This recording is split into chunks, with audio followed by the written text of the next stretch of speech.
Hello everybody and welcome to Explorer Hop. Today we have a cylinder in front of us and we're being asked to find the surface area of the cylinder.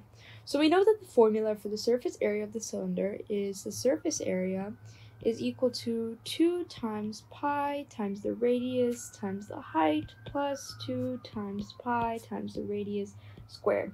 And we have the radius of the base of the cylinder and we also have the height, so we have everything we need to find the surface area. So let's substitute in our values. The surface area is equal to 2 times the pi times the radius, which is 3 meters, times the height, which is 8 meters, plus 2 times pi times the radius squared, so 3 squared.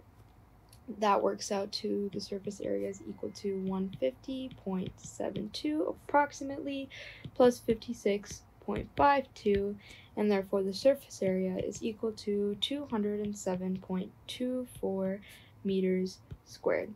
Therefore, the surface area of the cylinder is 207.24 meters squared, like shown right here. Thank you so much for joining us, and we'll see you in the next lesson.